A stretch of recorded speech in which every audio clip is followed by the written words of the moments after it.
మాజీ CM BRS అధినేత KCR assembly నుంచి వెళ్లిపోయారు. అసెంబ్లీకి వచ్చిన ఆయన అసెంబ్లీ అటెండెన్స్ రిజిస్టర్ లో సంతకం చేసి వెళ్లినట్లు తెలుస్తోంది.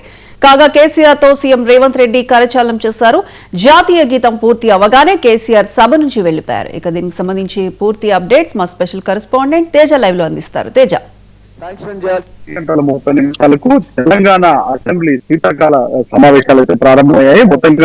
మొదటగా కూడా ఇటు సంతాప తీర్మానం కూడా ప్రవేశపెట్టారు. అంటే ఎవరైతే మాజీ మంత్రి దామోదర్ రెడ్డితో పాటు ఉన్నటువంటి మరికొంతమంది దివంగత నేతలు ఎవరైతే ఉన్నారో వారికి సంతాప తీర్మానం కూడా ప్రవేశపెట్టడం జరిగింది.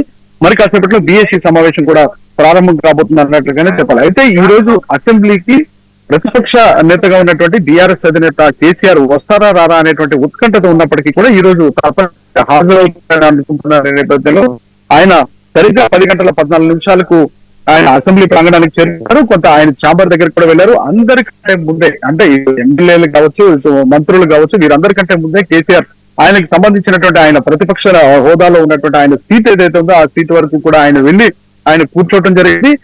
మరి కొంచెంసేపట్నే ముఖ్యమంత్రి రేవంత్ రెడ్డి కూడా అసెంబ్లీ ప్రాంగణానికి చేరుకున్నారు. అనంతరం ఇక్కడ అసెంబ్లీలో ఒక ఆసక్తికరమైనటువంటి సన్నివేశం చోటు చేసుకుంది అన్నట్లుగానే చెప్పాలి. ఎందుకంటే మాజీ ముఖ్యమంత్రి ప్రతిపక్ష నేతగా ఉన్నటువంటి ఆ కేసీఆర్ పోడియం దగ్గరకు ముఖ్యమంత్రి రేవంత్ రెడ్డి స్వయంగా వెళ్లి కేసీఆర్ తో కరచాలనం చేయడం అనేటువంటిది ఇక్కడ చాలా ఆసక్తికరమైనటువంటి సన్నివేశంగా కూడా మారిందన్నట్లుగానే చెప్పొచ్చు.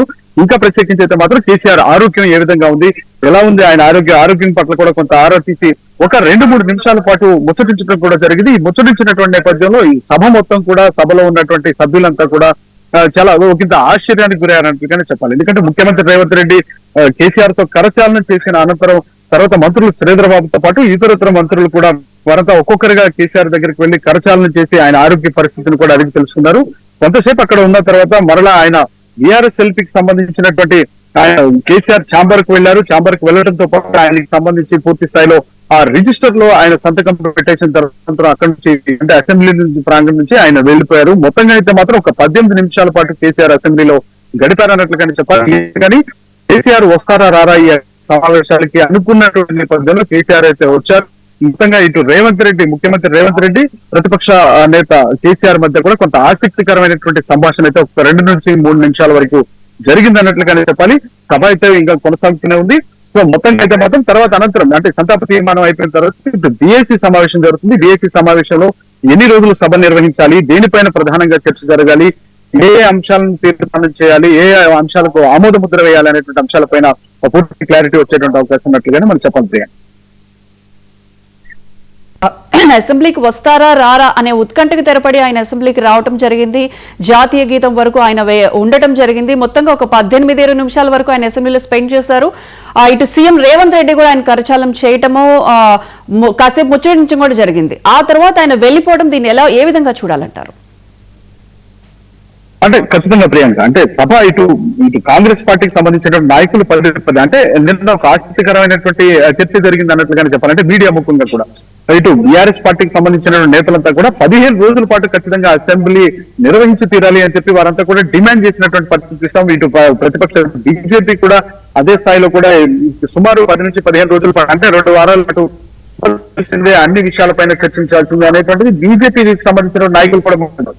కానీ దీనికి కౌంటర్ గా అయితే నిన్న మంత్రి శ్రీధరబాబు కూడా మాట్లాడుతూ ఒకటే చాలా పూర్తి స్థాయిలో క్లారిటీ ఇచ్చారు. మేము ఏ సమాధానం కాంగ్రెస్ ప్రభుత్వం ఏ విధమైన నిర్ణయాలు తీసుకుంది, మాకు సంబంధించి ప్రతి ఒక్క అంశం కూడా మేము ప్రతి ఒక్క అంశాన్ని కూడా ప్రజల ముందు చర్చించడానికి సిద్ధంగా ఉన్నాం. ప్రతిపక్షం సంధించేటువంటి ఏ సమాధానానికైనా కానీ తాము చెప్పడానికి సిద్ధంగా ఉన్నాం.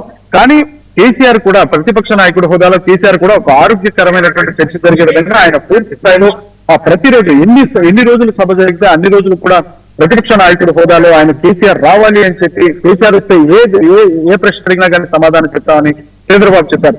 అయితే ఈ రోజు జరిగినటువంటి సంఘటన చూస్తే, అంటే ఆయన కేసీఆర్ రావటం ఒక 18 నిమిషాల పాటు మాత్రమే అసెంబ్లీ ప్రాంగణంలో ఉంటాం, జాతీయ గీతాన్ని ఆలపించిన తర్వాత ఆయన అక్కడి నుంచి వెళ్ళిపోవటం అనేటువంటి చూస్తే మాత్రం ఇటు కాంగ్రెస్ పార్టీకి సంబంధించిన నాయకులు అయితే దీన్ని తీవ్రంగా తప్పుపడుతున్నారు. అంటే కేవలం ఒక హాజరు కోసమే వచ్చి కేసీఆర్ వెళ్లిపోతారా, ఇది ఎంతవరకు సభకు? ప్రతిపక్ష నాయకుడు ఆయన్ని కూర్చోబెట్టినప్పుడు, ప్రజల హోదాని ఇచ్చినప్పుడు, ప్రజల పక్షాన పోరాడాల్సి, ఇంకా ప్రభుత్వానికి కొన్ని సమస్యలు తెలుస్తాయి, కొన్ని సమస్యలు తెలియవు, అలాంటి వాటిని ప్రతిపక్షం ఖచ్చితంగా ప్రభుత్వం దృష్టికి తీసుకొచ్చేటువంటి ప్రయత్నం చేయాలి.